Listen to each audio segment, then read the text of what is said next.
ॐ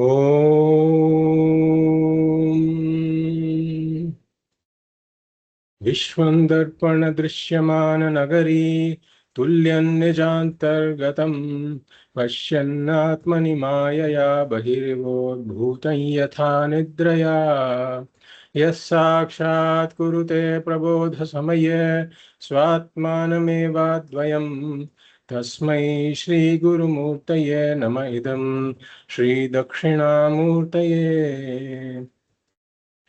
नारायणं पद्मभुवं वसिष्ठं शक्तिं च तत्पुत्रपराशरं च व्यासं शुकं गौडपदं महान्तं गोविन्दयोगीन्द्रमथास्य शिष्यं श्रीशङ्कराचार्यमथास्य पद्मपादं च हस्तामलकं च शिष्यं तन्तोटकं वार्तिककारमन्यान् अस्मद्गुरून् सन्ततमानतोऽस्मि श्रुतिस्मृतिपुराणानाम् आलयं करुणालयं नमामि भगवत्पादं शङ्करं लोकशङ्करं शङ्करं शङ्कराचार्यं केशवं बादरायणं सूत्रभाष्यकृतौ वन्दे भगवन्तौ पुनः पुनः परब्रह्मनिष्ठं स्वतो धर्मनिष्ठम् अहिंसैकनिष्ठं स्वशिष्यैः सुजुष्टं यतीनां वरिष्ठं गुरूणां गरिष्ठं दयानन्दरूपं मदाचार्यमीडे नमः श्री परमार्थाय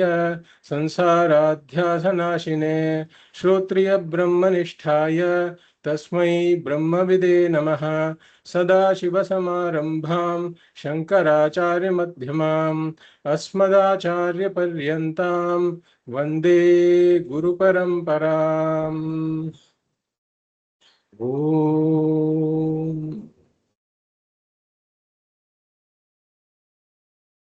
पार्थाय प्रतिबोधितां भगवता नारायणेन स्वयं व्यासेन ग्रथितां पुराणमुनिना मध्ये महाभारतम् अद्वैतामृतवर्षिणीं भगवतीम् अष्टादशाध्यायिनीम् अम्ब त्वामनुसन्दधामि भगवद्गीते भवद्वेषिणीम्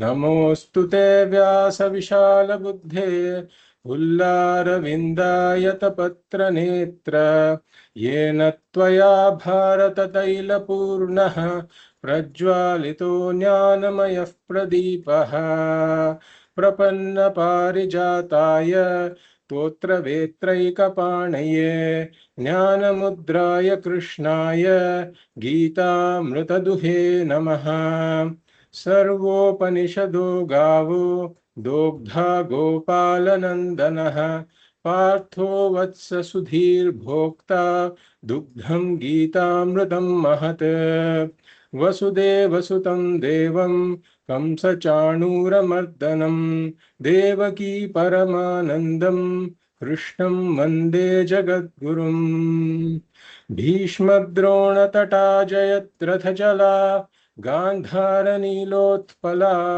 शल्यग्राहवती कृपेण वहनी कर्णेन वेलाकुला अश्वत्थामविकर्णघोरमकरा दुर्योधनावर्तिनी सोत्तीर्णा खलु पाण्डवैरणनदी कैवर्तकः केशवः पाराशर्यवचः सरोजममलं गीताथ गन्धोत्कटं नानाख्यानककेसरं हरिकथा सम्बोधनाबोधितं लोके सज्जनषट्पदैरहरहः पेपीयमानं मुदा भूयाद्भारतपङ्कजं कलिमल प्रध्वंसि न श्रेयसे मूकं करोति वाचालं पङ्गुं लङ्घयते गिरिं यत्कृपातमहं वन्दे परमानन्दमाधवं यं Brahma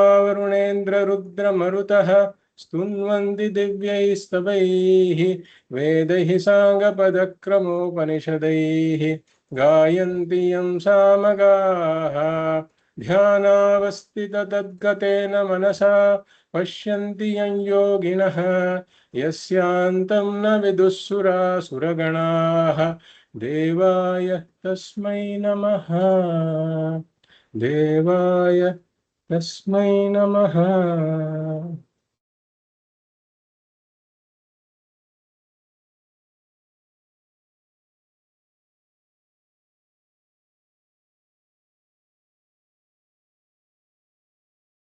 I welcome you all to the 22nd class of our Bhagavad Gita study. We will read verse number 45 of the second chapter. Traigunya Vishaya Vedaha त्रैगुण्य विषया वेदाः Nistraigunya Bhavarjuna निस्त्रैगुण्यो भवार्जुन Nirdvandvo Nitya Satvasthaha निर्द्वन्द्वो नित्यसत्त्वस्थः Niryogakshema Atmavan. निर्योगक्षेम आत्मवान्. As we saw in the last class,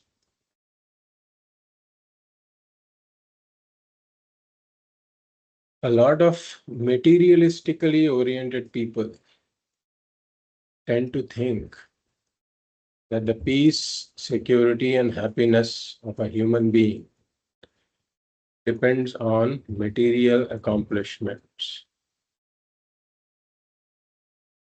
But if this were true, then wherever there is material accomplishment, whenever there is a person who is materially accomplished, we should see that the person is always peaceful, secure, and happy. And on the other hand, wherever there is a lack of material accomplishment, we should see a lack of peace, security, and happiness. But there are clearly counterexamples for these. Because we see that there are many materially accomplished people for whom this peace, security, and happiness remains elusive. And at the same time, there are people who may not have much in terms of material accomplishment, but they find this peace, security, and happiness. And therefore, we should think that if material accomplishment is not the cause of peace, security, and happiness, then what is the cause? And this is where our Shastras are very clear that the cause of peace, security, and happiness is not external material accomplishment, but it is internal growth. Wherever there is internal growth, there will be peace, security, and happiness, whether material accomplishment is there or not. But if this internal growth is not there, or if the internal growth is stunted, and no matter how much one accumulates materially, the peace, security, and happiness will remain elusive. So, given this, the next question is that if my internal growth is so important for my peace, security, and happiness, then what brings about this internal growth? So we say that the culmination of this internal growth, the summit of this internal growth, is really Atma Jnanam and Atma Jnanam alone. Because when Atma Jnanam is there, one understands that I am unconditionally full, complete, limitless, Purnaha. I belong to a higher order of reality, and I am utterly unaffected by anything that happens in the lower order of reality, anything that happens in the body, mind, or in the world. In fact, I am of the nature of peace, security, and happiness. So, this is how the Atmajnani discovers unshakable peace, security, and happiness. But then, even before we come to Atmajnanam, there is a certain preparedness of the mind that is required to gain this Atmajnana. And, and this preparedness of the mind involves a relative freedom from emotional turmoil. So the mind has to be relatively free from emotional turmoil in order to become a fit recipient for this knowledge, self-knowledge, or Atmajnanam. And therefore, the question becomes, how do I gain this relative freedom from emotional turmoil? And therefore, we should look into the question of what is it that causes this emotional turmoil. And again, our Shastras, Bhagavad Gita is very clear that the emotional turmoil, for this emotional turmoil, the world is not to be blamed. The world is not responsible for my emotional turmoil, but it is my dependence upon the world that is responsible for my emotional turmoil. So then, if I have to address my dependence upon the world, then the question is, what is it that causes this dependence upon the world? What is it that causes me to depend upon the world? And again, Bhagavad Gita is very clear that it is our own ragas and dveshas, it is my own likes and dislikes that make me dependent upon the world by saying that the world should be like this and the world should not be like this. And therefore, if I have to address my emotional turmoil, I have to address my dependence upon the world. And if I have to address my dependence upon the world, I have to address somehow my own ragas and dveshas. Then the question becomes, how do I address my ragas and dveshas so that they don't cause me to compulsively depend upon the world? And this is where Karma Yoga comes in. So Karma Yoga is a set of attitudes coupled with proper action. So when I do Karma Yoga, that is proper action, in conjunction with maintaining proper attitudes, then it leads to a dilution of my own ragas and dveshas. It leads to a neutralization of my own ragas and dveshas. So then the question becomes, what is proper action and what are these proper attitudes? So in this context, we saw that actions can be classified into three categories. There is the Sattvika karma, Rajasa karma, Tamasa karma. So if we look at what are these Sattvika karmas, these are karmas that whose primary purpose is this internal growth. These actions do not originate from my ragas and dveshas. And they are not meant for material accomplishment in the world, but they are meant for my internal growth. So these actions, they cannot be considered selfish actions. In fact, most of them, as we saw, are paropakara karmas, where the beneficiary is somebody else. But then I am a beneficiary in terms of my internal growth.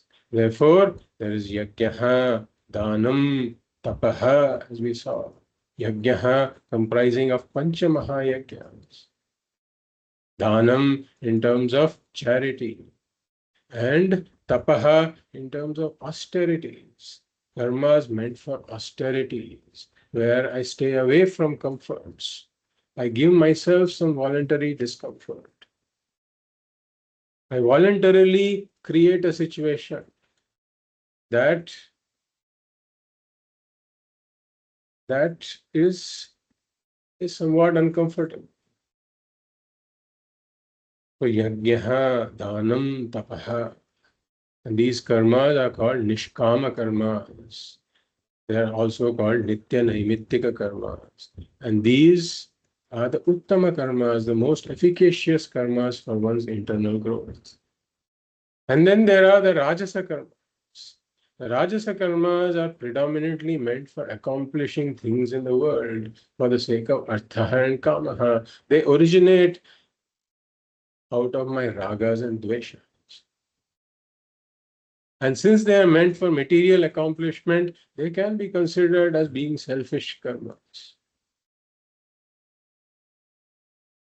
So, karmas that are meant for the purpose of acquiring wealth, position, power, progeny, and even swarga, all of these come under rajasa karmas.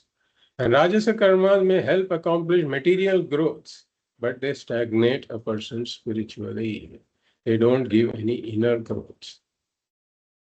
So they are madhyama karmas in terms of spiritual growth. And the last one is tamasa karmas, that are prohibited karmas.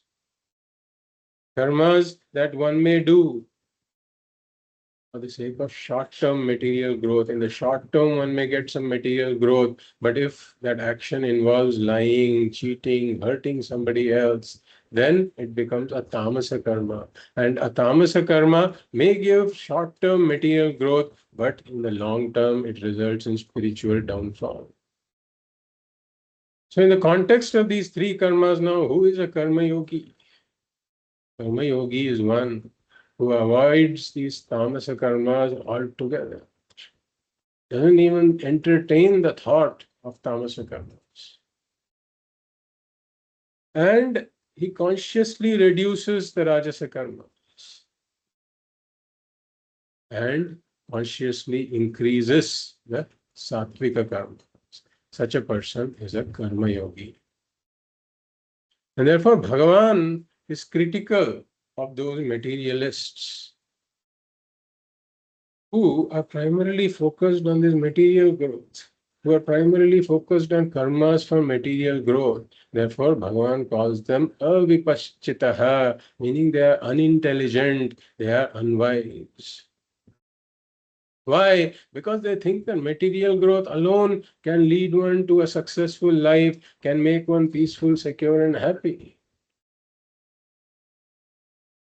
And Bhagavan calls them Vedavadarataha, in the sense they revel in the Vakyas, in the words of the Karma Kanda that talk about all of these Rajasa karmas. The Vedas talk about a lot more. The Vedas talk about not just Lokajayaha, Rajasa karmas, but they talk about Manojayaha and Moksha Jayaha. But these people are not, they have not studied those portions at all. And even if they have browsed through that or looked at it, it doesn't interest them at all. They are Vedavadarataha. And na anyad asti iti vadinaha. They say there is nothing else to be done in life other than these karmas for material growth. And kamatmanaha, they are the very embodiment of spiritual desire. And they are swarga paraha, in the sense for them, swarga is the primary goal of afterlife, Swarga para. And they are themselves convinced by these flowery words that talk about all these material accomplishments, and they try to convince others as well And therefore, their words are kriya vishesha bahulam, in the sense their words are saturated with karmas or material growth. But then all of their words, if the mind is hijacked by these kinds of words, then they continue in samsara. Punarapi jananam, punarapi maranam. Why? Because all of these rajasa karmas, they arise out of one's own ragadveshas. And therefore, they leave the ragadveshas intact. They leave the limited individual intact. These rajasa karmas arise from this limited individuals, ragas and dveshas. And therefore, they leave the raga dvesha intact and they result in a perpetuation of this limited individual. And therefore, they keep one in samsara. And therefore, Bhagavan says, for such people, samadhau vyavasayatmika buddhi na vidhiyate. So such people never get the clarity of vision. They don't get the clarity of vision that a karma yogi gets in terms of clarity of vision with regards to what is the goal of life, that the goal of life is moksha. And what is the means to achieve this goal? What are the intermediate goals, and what are the means to achieve the intermediate goals? This entire clarity of vision that we talked about, such a person doesn't come anywhere close to it. Then what to talk about the clarity of vision of an Atmajnani, where all the misconceptions and notions, wrong notions about who I am, they all have gone away. This clarity of vision we need not even talk about it, because they don't even come to the clarity of vision with regards to the means and goals. Then how can they come to the clarity of vision of one who has achieved the goal of life, which is moksha? And therefore, they remain confused, and they continue in samsara. So here in this verse that we just read, one says, Traigunya Vishayaha Vedaha. Vedaha Traigunya Vishayaha Bhavanti. So as we saw, the word Traigunya stands for material or worldly accomplishment. And Vishaya refers to subject matter. So Traigunya Vishayaha Vedaha refers to these materialists who think that the subject matter of the Vedas is predominantly these material accomplishments. So, as we said, the Vedas don't just talk about Lokajayaha, they don't just talk about these Rajasa karmas, they have the Sattvika karmas for Manojayaha, and then they have Vedanta for Mokshajayaha. But these people, they don't touch that portion at all. They continue with the karma kanda, primarily in karma kanda. Therefore, they continue in samsara. And hence Bhagavan tells Arjuna, Nistraigunya bhava Arjuna. Hey Arjuna, Nistraigunya bhava.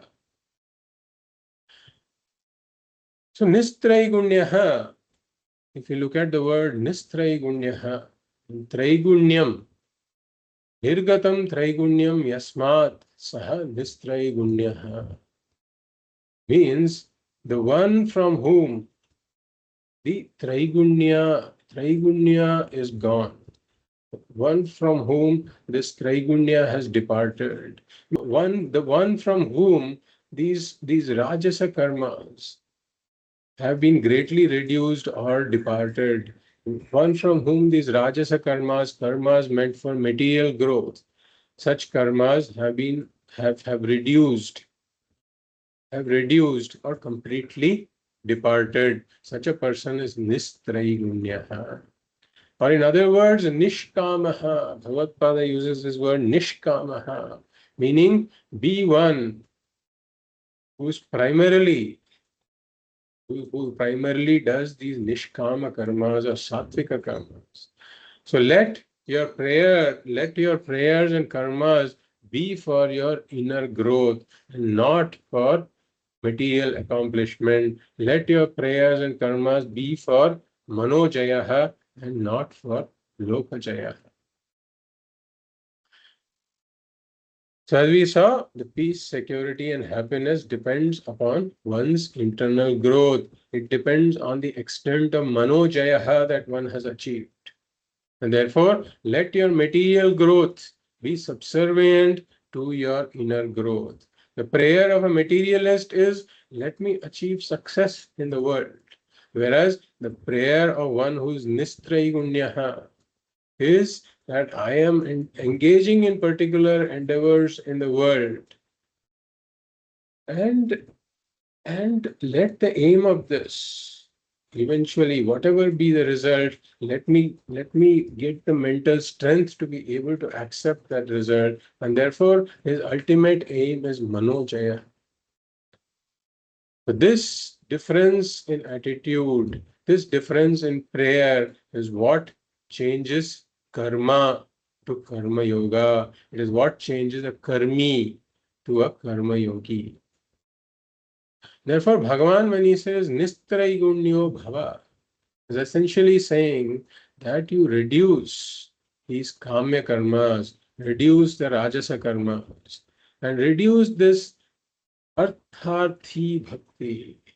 We talked about bhakti being of four kinds: artharthi bhakti, artha bhakti, and jigyasu bhakti, and jnani's bhakti. So artharthi bhakti is one where one wants to accomplish some material end in the world and therefore prays to Bhagavan for this material accomplishment. So in fact, if we were to order these, really we should start with the Artha Bhakta. The Artha Bhakta thinks of Bhagavan only when he is in trouble. Only when he is in trouble.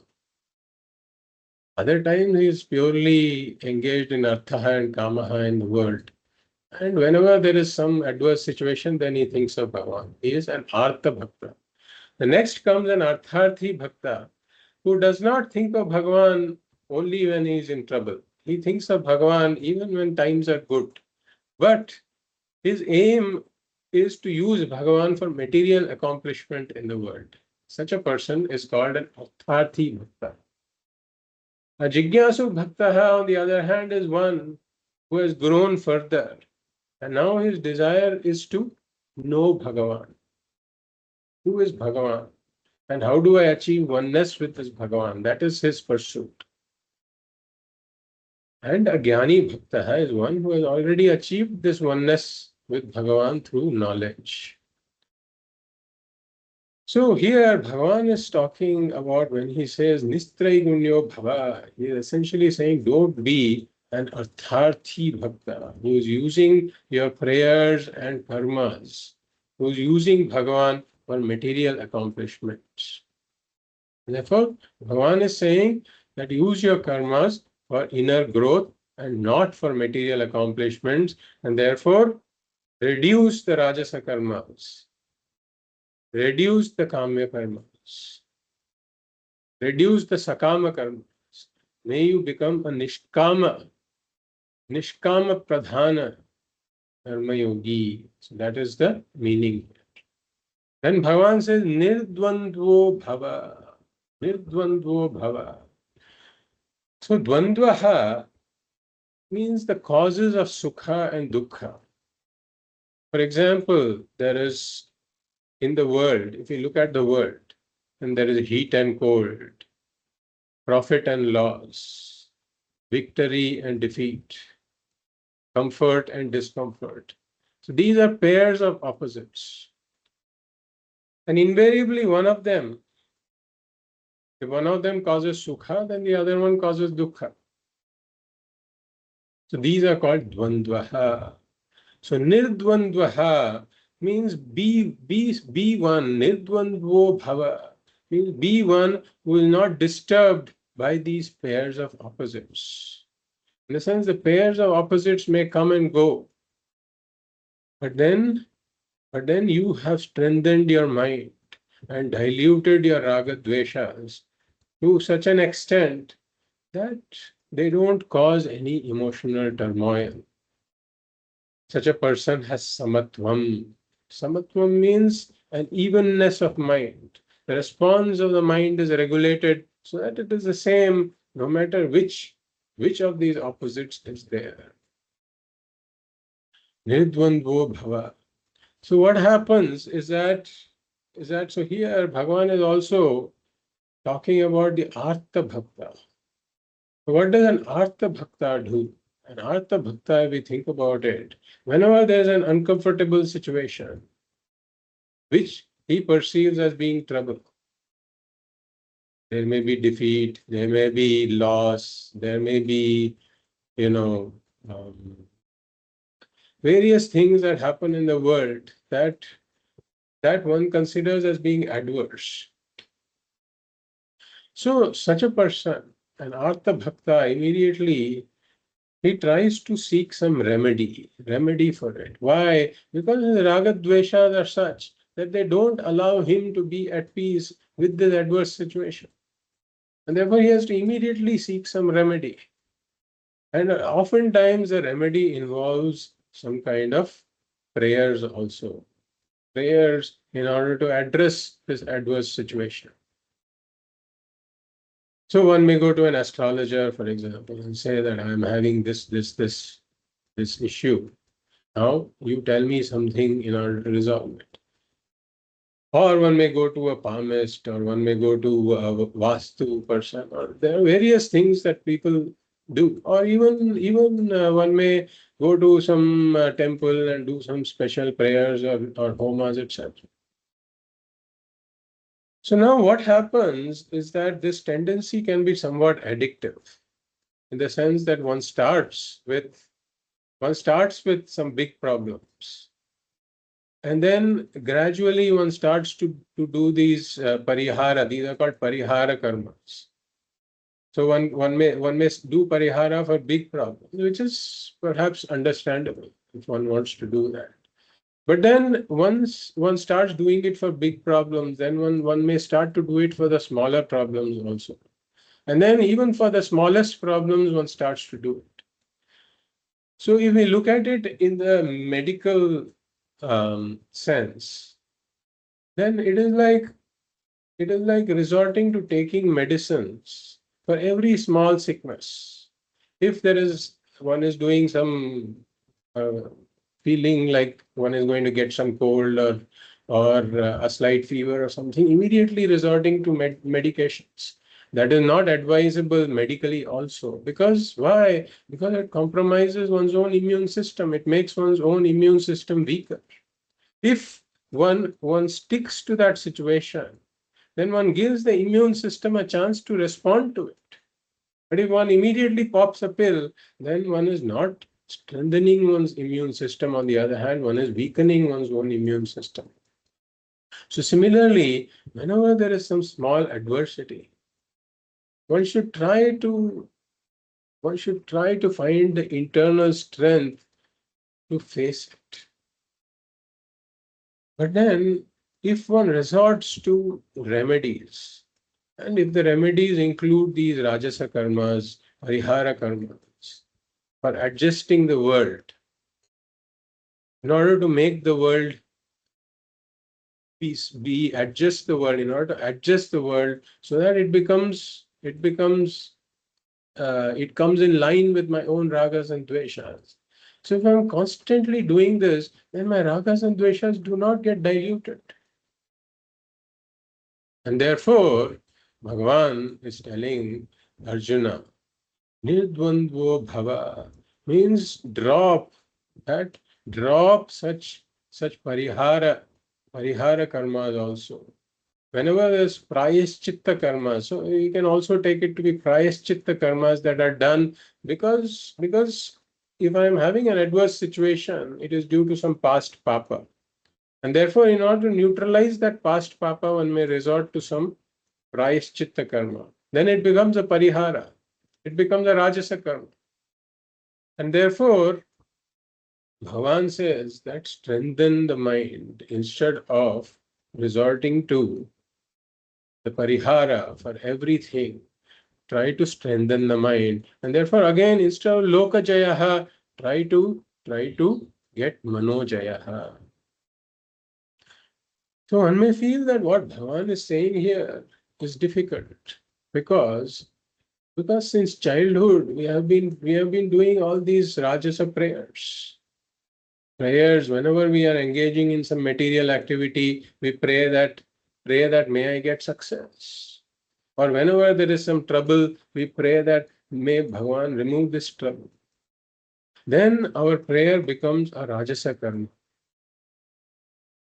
So we have to, when we are reading this portion, when we are studying this portion of the Bhagavad Gita, it requires some introspection. We have to look at what is the nature of my own prayers. What are my own prayers like? Which category do they fall into? Do they fall into the Rajasa category or do they fall into the Sattvika category? Because if I find myself praying for material success, or if I find myself praying that some adverse situation may go away, really speaking, it's a Rajasa prayer. So, what Bhagavan is asking us to do here is not that easy. And in fact, we also say that in the beginning one can have Rajasa prayers. That's how religion or Veda Purva is introduced. That's how Veda comes into the life of a person. That's how prayers come into the life of a person. That's how Ishvara comes into the life of a person. But that's like the LKG of spirituality. In fact, it is religion, not even spirituality. One has to gradually grow, one has to introspect, one has to look at one's own prayers and be aware of what is the nature of my own prayers. And gradually change the direction of a ship. It is not possible to change the direction of a mighty ship immediately, but gradually that direction can be changed. So initially I start with areas which are avoidable. So initially I may feel that nothing is avoidable. I have to engage in all these prayers. But then if I look into it, I'll definitely find something or the other that is avoidable, where I pray for Manojayaha instead of Lokajaya. And once I do that, then gradually I'll find that the other area, as the mind gains the strength, as the mind gains this Manojayaha, I will find that gradually I'll be able to drop the other Rajasa prayers also. And therefore, Nidvandvo Bhava. Nitya Sattvastho Bhava. Be one, Bhagavan says, be one who is ever established in Sattva Guna. So Sattva is responsible for Vivekaha or discrimination. So when we look at Vivekaha or discrimination or discriminative knowledge, what is this discriminative knowledge? So this is the understanding that my inner growth is more important for my peace, security, and happiness as compared to my outer material growth. And Manojayaha is more important than Lokajayaha for my peace, security, and happiness. This is the discriminative knowledge. And how to develop this Sattva Guna? So, so the study of Gita, which emphasizes on the inner growth by constantly doing Shravanam of the Bhagavad Gita and by constantly reflecting on the teachings, one will be able to develop this Sattva Gunaha. And of course, there is Satsangaha. Satsangaha means company of like-minded people who who give priority to inner growth as opposed to material accomplishment, and avoiding the company of those for whom material accomplishment is a priority. We're constantly talking about material accomplishment. So avoiding the company of such people and being more in the company of people who talk about Manojayaha instead of Lokajayaha. And then the next is to engage in sattvika karmas, nitya naimitika karmas, nishkama karmas, daily prayer, puja, japa, panchamahayagya, etc., which are meant for one's inner growth. So this is the way to increase one's sattva guna. And as we have said, yajnaha, dhanam, and tapaha. Tapaha, which is staying away from comforts, even if one can afford those comforts, periodically staying away from the comforts. And as we talked about satsangaha in relation to this, if, for example, one gets a chance to visit like our Rishikesh ashram, then there the environment that one is given to stay is a very there is nothing called luxury there. It's a very um, trimmed down trimmed down room. There's a cot and some blankets, and even hot water is not there. Somebody has to, in the morning, he gets the hot water. So if one spends some time in this kind of a situation, then it dawns upon one, it dawns upon me that a lot of the things that I thought were necessary for my peace, security, and happiness are actually not that necessary. In fact, a lot of humanity is busy in converting luxuries into necessities. That is what we are calling progress. For example, when we grew up, there was no notion of air conditioning. But now, after 30, 40 years, air conditioning seems to have become a necessity.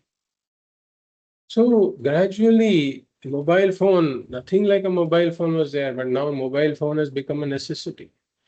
So a lot of what we call human progress is unfortunately converting what were luxuries into necessities. But if one spends time in some environment for some period of time where one is not surrounded with these types of comforts that we have gotten accustomed to, it gradually dawns upon me that many of these things are not that important for my peace, security, and happiness, because even without that, I find myself being peaceful, secure, and happy. And therefore, these are the ways to develop sattva guna. Niryoga kshemo bhava. Yoga here is not uh, the usual meaning of the word. Of course, it is yoga in a more general sense means union. But when we talk about yoga kshemaha, then it is union with what I don't have. That is what is called yoga. So apraptasya praptihi, it is attainment of something that I have not attained. That's called yoga. And kshemaha is the preservation of something that I have already attained, that I have already accomplished. So all the problems in life, if you look at it, all of my worries, fears, anxieties, and anxieties of failure, anxiety of loss. So all of this is related to either yogaha, meaning attainment of something I have not attained, or kshemaha in terms of preservation of something that I have attained. So if we look at it from the point of view of the profession, for example, then a person may not be satisfied with the current job, and he may be looking for a better job. Or a person may not have a job at all and may be looking for a job. So that would come under yoga. But once one gets a job, then one has to constantly perform on the job in order to maintain the job. So that comes under kshema. And then there are worries associated with this shemaha. For example, what if the business is not doing well, so I may lose the job. So this is anxiety associated with shema. Or I may become obsolete. My skills acquired are 30, 40 years old. And now the world is changing. So my skills have to be constantly updated. That comes under kshema. Or perhaps there's a lot of talk about AI taking up jobs. So perhaps my job would be taken up by AI. And how do I safeguard myself from that situation? So that comes under kshema. So yoga kshema with regards to one's own profession. Or there is possessions. One may feel that I don't have enough money, and therefore there is acquisition, effort to acquire money that comes under yoga. But then once one has acquired some money, then there is the question of guarding that money from loss.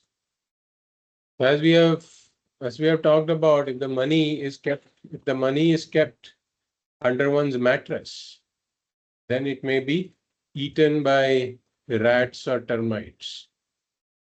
And therefore, there is that kshemaha problem, worry about how to keep the money safe. So one may then put the money in the bank. But then in the bank, now there is this problem about whether the interest rate is good enough. Because if it is not good enough, then instead of rats eating the money, inflation will eat the money. So that comes under kshemaha. But the banks, but if one is worried about the banks, one may say gold is better. One keeps it as gold. But then there is the kshema problem of guarding it from being stolen. Or one may feel that gold is not a good investment and put it in stocks. But then now one is worried about a market crash. So worry related to preservation of money. Or even with regards to children, one may get children um, for the purpose of future, thinking that they are going to be future security. So that is yoga, comes under yoga. But then one has to raise the children properly. That comes under kshemaha. But then soon one finds oneself worrying about not just my own yoga kshemaha, but yoga kshemaha of the children also. So this yoga kshemaha, there are lots of areas that this covers, and lots of areas can engage me in terms of acquisition and preservation. So Bhagavan, when he says Niryoga Kshemo Bhava, then Bhagavan is talking about be free of this anxiety of of preservation, acquisition, and preservation. Bhagavan is not saying don't engage in yoga kshema at all. That's not what he's saying. But he's saying be free of this anxiety. Even if you're engaged in yoga kshema, be free of this anxiety. So how is that possible? Because because as long as I have, again we come back to this problem of dependence. So as long as my mind has dependence upon the world for my peace, security, and happiness, until then, until then, there will be unavoidable worry, anxiety, etc. And therefore, we have to go back to the basics and say that the peace, security, and happiness is only obtained through inner growth, through manojayaha and not lokajayaha. And and in terms of this internal growth, if I have to derive peace, security, and happiness, then finally one has to understand that it comes from Bhagavan only from Bhagavan, not from the world. The world has got variety, beauty, variety, novelty, but the world doesn't have any stability. And therefore, if I am depending upon the world for my peace, security, and happiness, I will have Yoga-kshema related anxiety and worry. And therefore, I have to shift my dependence to an entity that is more stable. That is the most stable, in fact. And there is only one entity in this entire creation that can be said to be the most stable. That is Bhagavan. Like we have said, taking the stool on a bus ride. If I take a stool on a bus ride and sit on the stool, then every time the bus turns left and right, I'm going to bang my head. So I have to be intelligent enough and hold on to some anchor that is firm, that is not going to shake. And such an unshakable anchor is Bhagavan and Bhagavan only. And therefore, I have to shift my dependence from the world to Bhagavan. So I have to shift from world dependence to God dependence. That is the first step. And that happens through Karma Yoga. Through Karma Yoga. Because in Karma Yoga, I have devotion to Bhagavan. Bhakti comes in. Bhakti is there in Karma Yoga. There is devotion to Bhagavan in Karma Yoga because all of my actions are done with the spirit of Ishvara Arpana Buddhi. All of my actions are dedicated to Bhagavan. And then whenever I am experiencing the results of my action, I see them as coming from Bhagavan. Whatever I get in life, that is coming from Bhagavan. That is prasada buddhi. And therefore, there is devotion to Bhagavan. So through a life of karma yoga, I shift from which involves bhakti. I shift from world dependence to God dependence. That is the first step. And then finally, when I have a prepared mind, then I come to Vedanta. I do Shravanam, Mananam, and Nididhyasanam and understand that the Bhagavan that I had earlier understood as someone who is separate from me is indeed not really separate from me, but I am one with Bhagavan. And knowing this, one gains tremendous internal strength. And therefore, that's how one becomes Niryogakshema. Niryogakshemo bhava. And then Bhagavan says, Atmavan bhava. Atmavan bhava. So here the word Atma doesn't refer to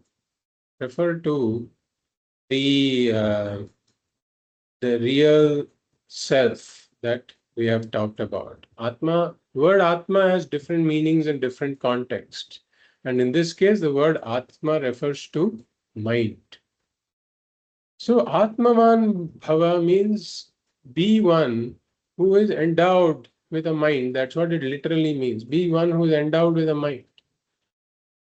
And then I'm already endowed with a mind. Why should Bhagavan say, be one who is endowed with a mind? So here we have to understand it that even though I am endowed with a mind is so preoccupied with yoga and kshema and all the anxieties associated with yoga, kshema itself, that it is not available for my spiritual growth.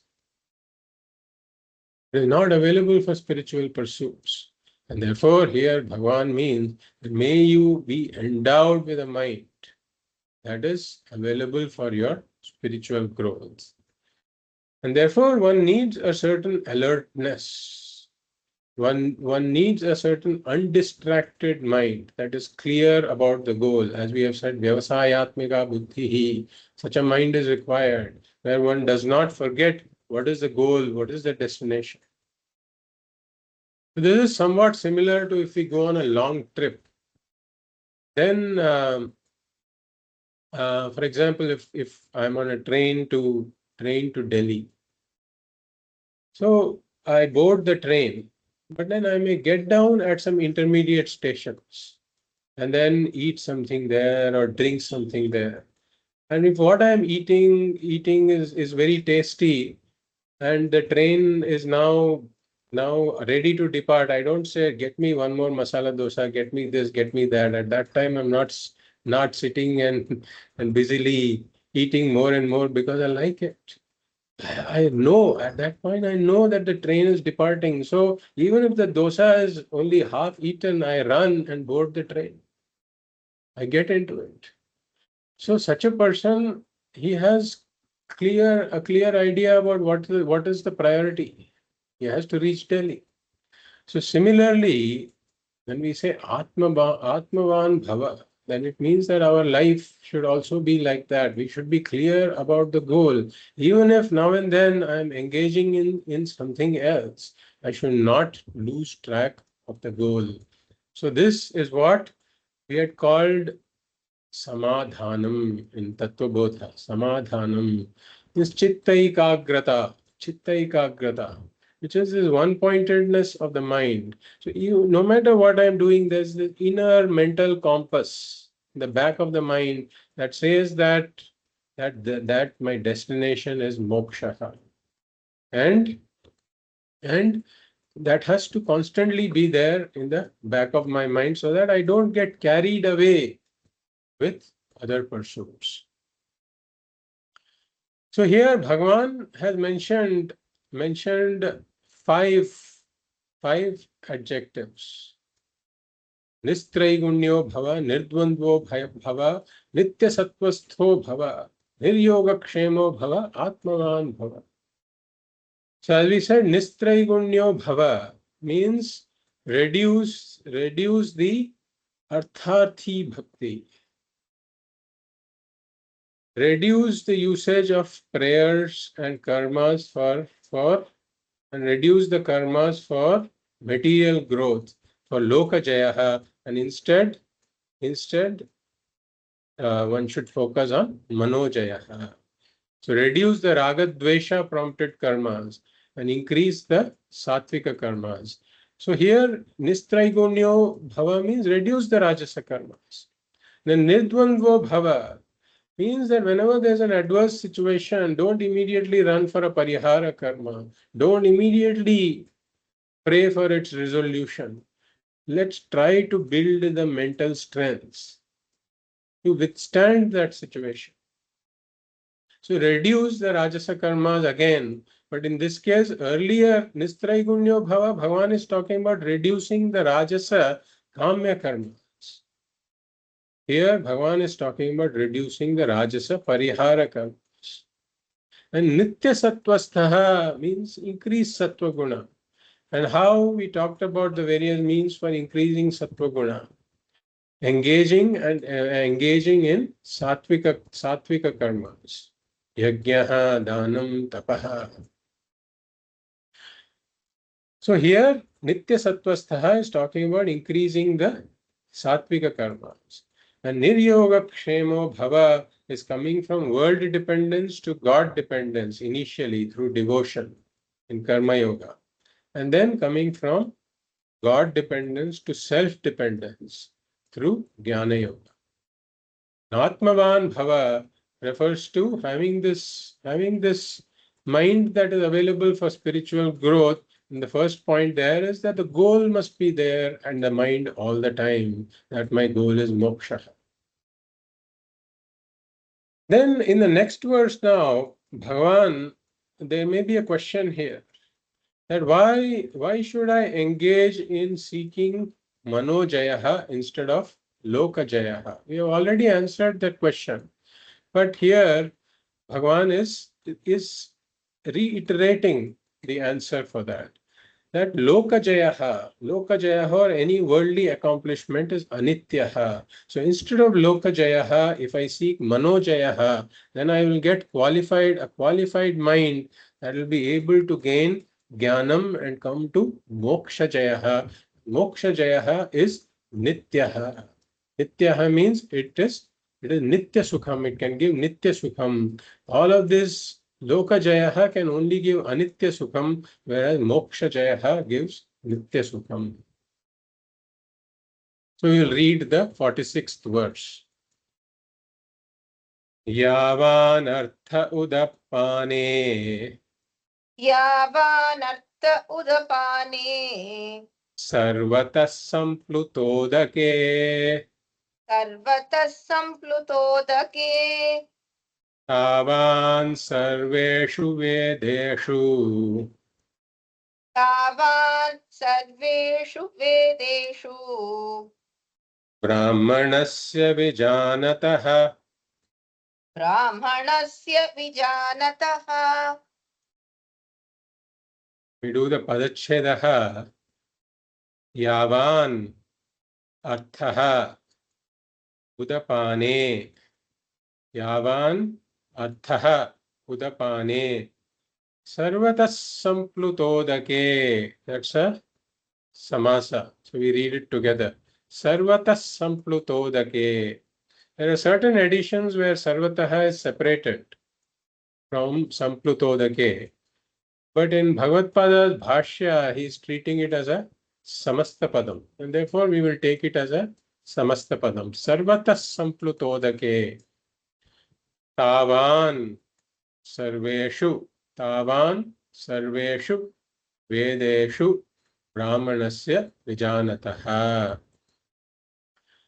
So here we can take, if we look at the first quarter, yavan arthaha bhavati. We can supply a verb like bhavati. Yavan arthaha bhavati. So this means as much use is there. So yavan means as much. And arthaha means use. So yavan arthaha bhavati means as much use is there. So in what? Udapane. Udapane means like a pond or a small well, or we can even take like a bore well. So udakam piyate asmat. Udakam piyate asmat iti udapanaha. So udapanaha means something you drink water from. So udakam means water. Udakam piyate asmat iti udapanaha. So udapana means a pond or a small well or bore well, whatever.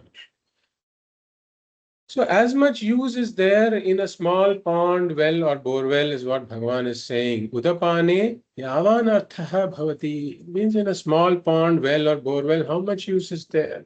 We can use it for drinking or bathing or washing clothes, something we can use it for. There is some limited use for it. So now Bhagavan adds another condition. Sarvatas samplutodake sati. Sarvatas samplutodake means sarvatas samplutodake means when there is a flood. When there is a flood with water everywhere, water everywhere. Or if you have access to some large freshwater lake, huge body of water you have access to, right? So yavan artha, yavan sarvatas samplutodake sati, yavan udapane artha bhavati, meaning when you have access to a huge freshwater lake, or there has been a flood and water is there everywhere, then how much use does the water in your bore well or a pond have? Whatever you could do there, you can do here, and you can do much more with this water because it's a much bigger water body. That's a very small water body. You can put it for some limited use. This is a much bigger water body. When you have access to such a huge water body, then how much use would you go in search of the bore well to wash your clothes or to take a bath or to drink water, whatever? You will not, because you have access to such a huge water body. So similarly, Bhagavan says, Tavan Arthaha Bhavati in the second line. Tavan is there. We can supply Arthaha Bhavati, Tavan Arthaha Bhavati. That much use is there. Where? That much use is there with regards to what? Bhagavan says, Sarveshu Vedeshu. Sarveshu Vedeshu. And here the word Veda is referring to the Karma Kanda portion of the Veda. So as much use is there for the entire Karma Kanda portion of the Vedas, one is saying. For whom? Brahmanasya. Brahmanasya means for a wise person in whom this sattva guna is predominant, who's a sattvika person who has this discriminative, whose mind is a discriminating mind, who's a viveki, is called a Brahmana. Brahmanasya, for a Brahmana. And what kind of a wise person? Vijanataha means one who knows the Atma, for one who has this knowledge, Atma Jnanam. So for one who has this Atma Jnanam, that much use is there for the Karmakanda portion of the Veda, as much as you would have for a borewell if you have access to a huge water body. That is the comparison Bhagavan is drawing here. So a jnani, the karma kanda portion of the Vedas, what are they meant for? They are meant for doing these karmas, and the karmas, doing the karmas can provide the karma phalam, whatever the karma phalam is. The karma phalam is anitya, it is limited, and therefore it can provide some karma phala ananda. There is ananda and artha and kamaha, accomplishment, but that ananda is anitya. Karma phala ananda is anitya and limited ananda. But a jnani has discovered that I am full, complete, limitless, purna, atma I am. This he has discovered. So he has discovered jnana phala ananda or moksha ananda he has discovered. And this jnana phala ananda is nitya. It is eternal. And it is limitless. Anantaha. And therefore, he knows that I am of the nature of this limitless Ananda. So now, if we consider, for example, boiled rice, if you want to make payasam and you've boiled some rice, then to make it sweet, you have to seek the sweetness from sugar that is outside of the boiled rice. But the sugar itself doesn't need to seek sweetness from some other sugar because by nature it is sweet. So similarly, a jnani has discovered that I, as Atma being one with Brahman, am of the nature of Ananda. And having discovered that, he doesn't need to seek this Ananda from some outside source. And moreover, his Ananda is limitless, as we have said. It is Nityaha and limitless. So moksha can be compared to this perennial source of limitless water if we were to take it. If you have a perennial source of limitless water, limitless fresh water, then will you go in search of a borewell? You will not. So similarly, a jnani who has mokshananda, who has discovered that ananda is my very nature, and by very nature, by my I am limitless, ananda, who has discovered this, he will not need to seek the karma phala ananda, the limited karma phala ananda. So the karma kanda portion of the Vedas have no use for such a jnani. This is what Bhagavan is saying here. And therefore, Bhagavan is telling Arjuna that you choose moksha as your goal. And for that, you come to Karma Yoga. So essentially, that is Bhagavan's point here. So don't work for this Loka Jayaha, don't work for this finite Karma Phalam, but instead work for Mano Jayaha that will eventually lead you to this limitless Atmananda. So now in the next verse, Bhagavan is talking about, so we have talked about proper actions so far, proper actions. And now Bhagavan is going to talk about what is the attitude what are the proper attitudes that a Karma Yogi needs to have towards the action and the results of actions. We will enter the verse. And this is one of the most important, most popular verses of the Bhagavad Gita. Karmanyevadhikaraste कर्मण्येवाधिकारस्ते ma phaleshu kadachana मा फलेषु कदाचन Ma karma phala heturbhuhu. मा कर्म फल हेतुर्भूः Ma te sangostva karmani. मा ते सङ्गोऽस्त्वकर्मणि. So there is, it will be very difficult to find somebody who has not heard of this verse at all, I would think. And of course, it has been popularized in various ways, including various TV serials and all of that. They have also popularized this shloka. So, in order to enter into the specifics of the shloka, we have to first get some background understanding of who is Ishvara. Who is Ishvara?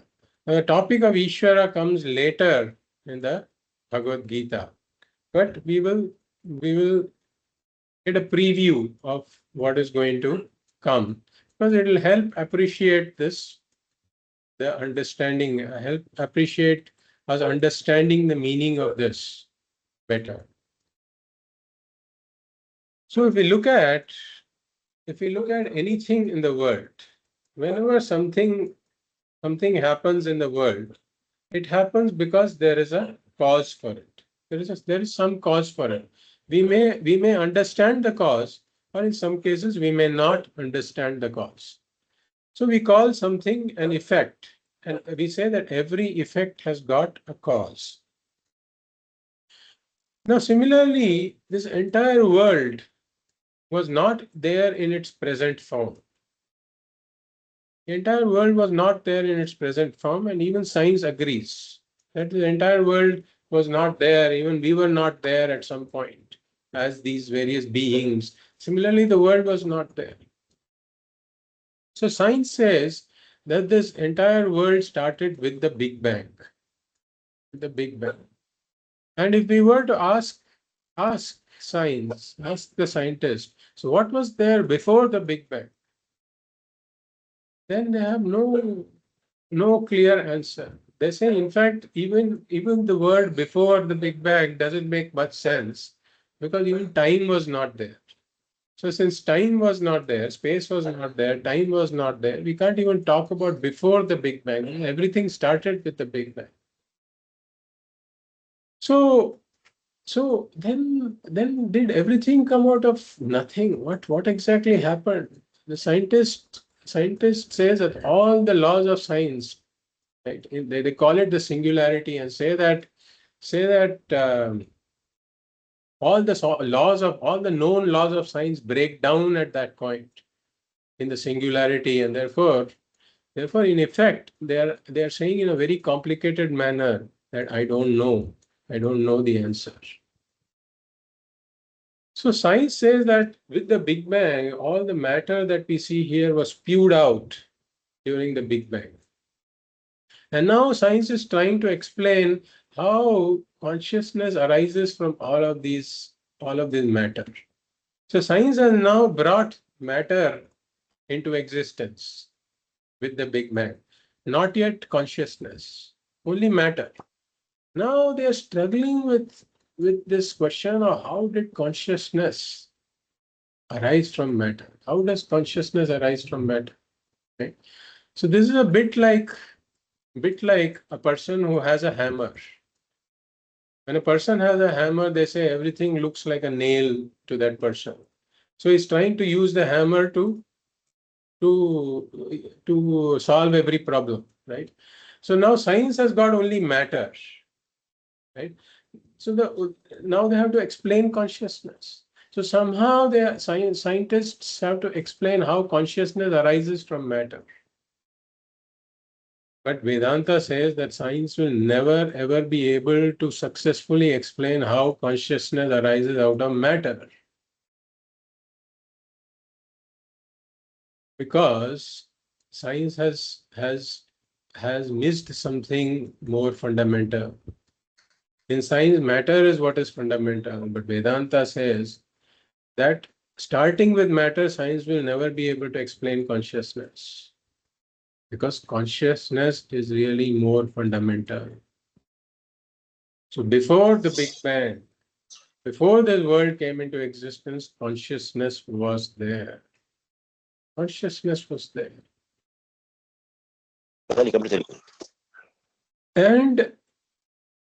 And therefore there is primacy of consciousness in Vedanta. So consciousness was there means a conscious being was there before this world came into existence. And this conscious being is what we call Ishvara. This conscious being is what we call Ishvara. Before this world came into existence, Ishvara alone was there. This is the revelation of Vedanta. This is the revelation of the Bhagavad Gita. This will come in due course. Now, so Bhagavan, Ishvara is the cause of this world. Now, whenever we talk about causes, there are two causes involved. One is called an intelligent cause, a nimitta karanam, and the other is a material cause, or upadana karanam. For example, if you take any product, like some piece of furniture, and the furniture has got a nimitta karanam, or an intelligent cause, who has the knowledge about how to make the furniture, and that is the carpenter.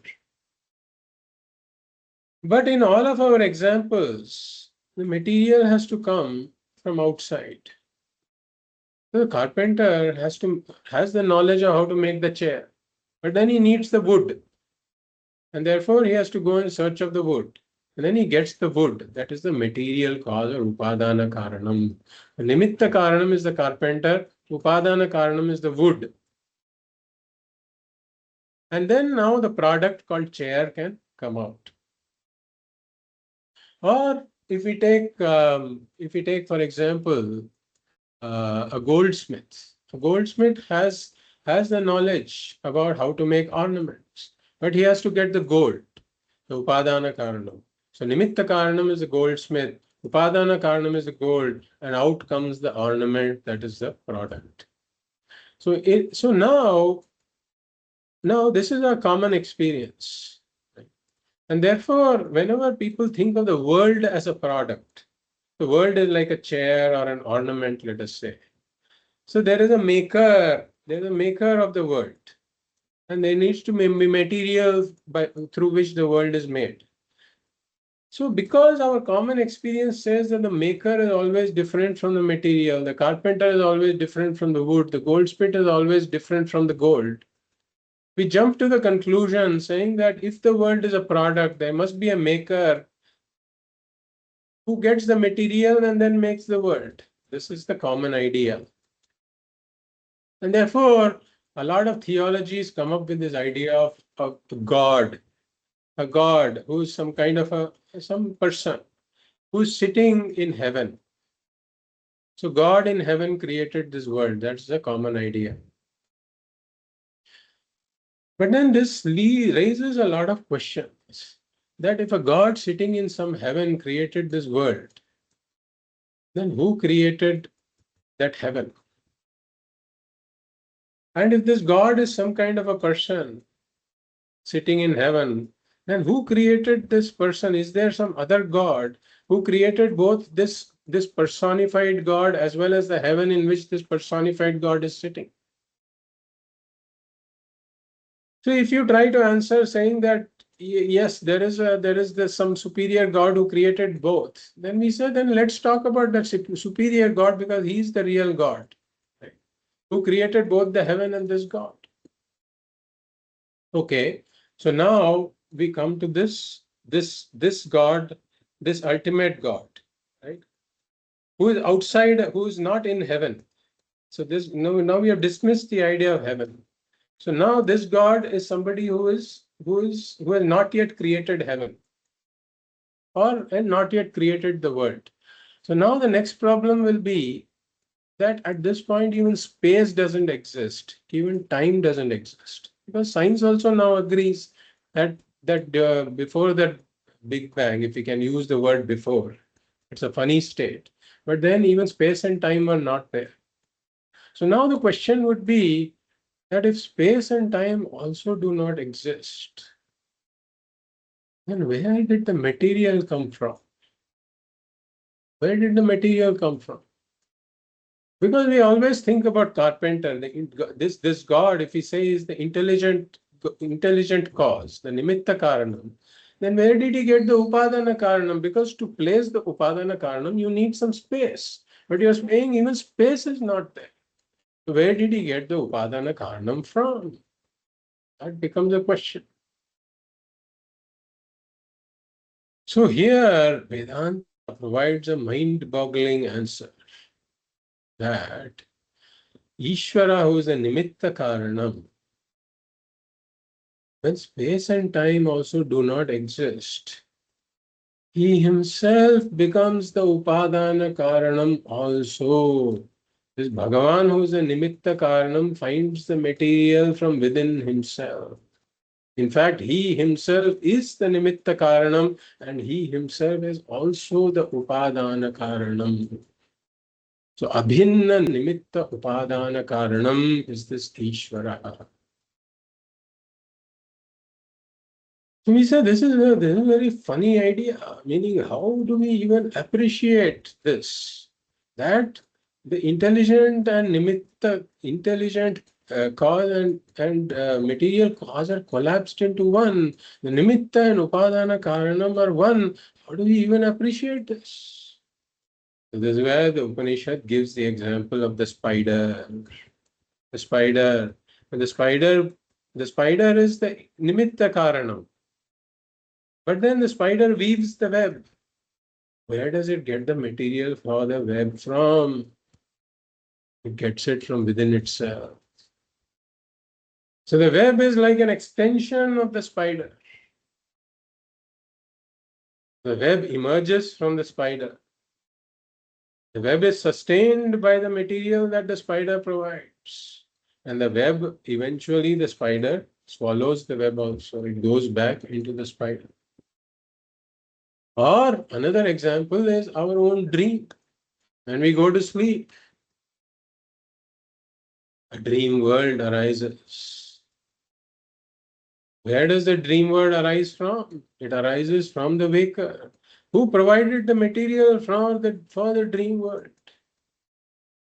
The waker himself is a material for the dream. The dream world arises from the waker, is sustained by the waker, and goes back into the waker.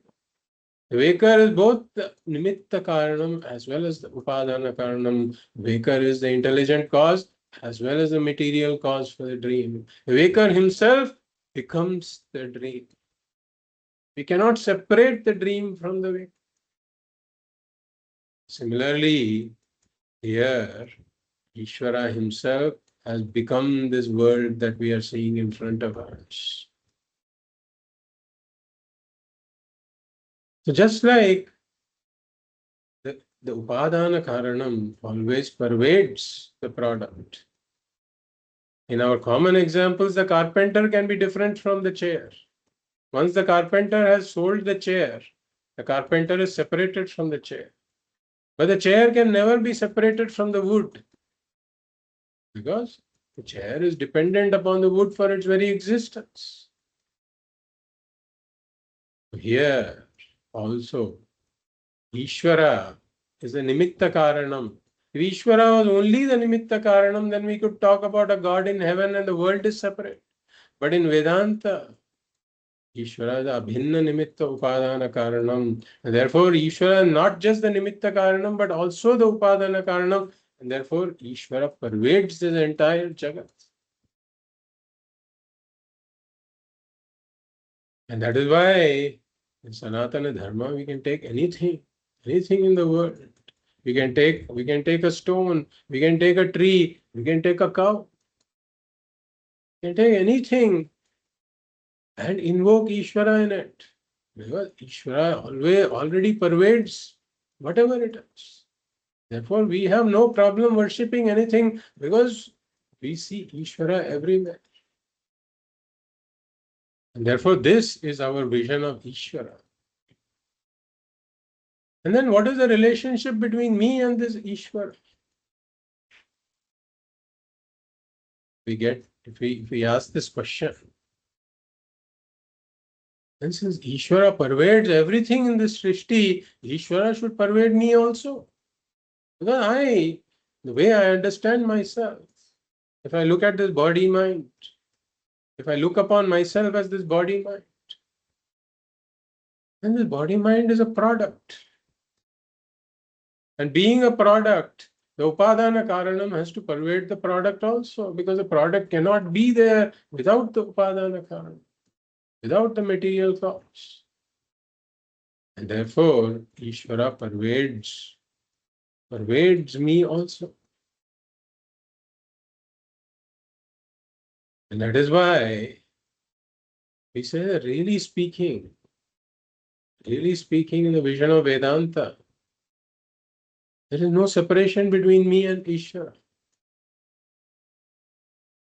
That is why my inner self, that is the Atma, is one with Brahman, that is the inner self of Ishvara. The inner self of both is the same.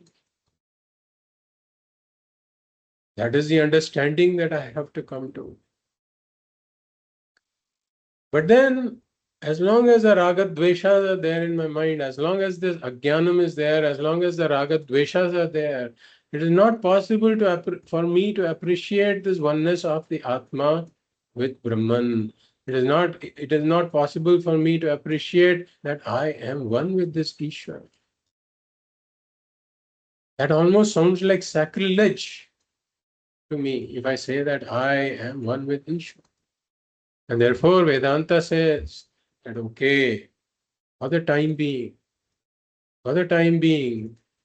you can, even though Ishvara is one with you, for the time being, you can take Ishvara to be separate. And by worshipping this separate Ishvara, by looking upon this separate Ishvara as a Lord, Ishvara the Bhagavan, I am the Dasaha. Ishvara Sarvajnaha, Sarvashaktiman, I am Alpajnaha, Alpashaktiman. Ishvara is karma phaladata. He is the one who is the giver of results of all of my actions. I am the karta, I am the bhokta, I am the doer, I am the experiencer of these results.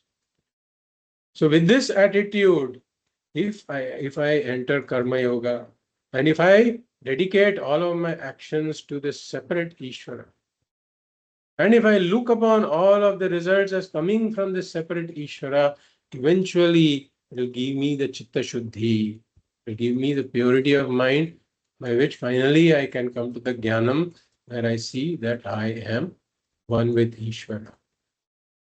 So this next verse is going to teach us something very important, some very important attitudes that I have to entertain with regards to action itself and with regards to the results of action and how Ishvara comes into the picture. We will continue that in our next class. Om Purnamadah Purnamidam Purnat Purnamudachyate Purnasya Purnamadaya Purnameva Vashishyate Om Shanti Shanti Shanti Hari Om Shri Gurubhyo Namaha Hari Om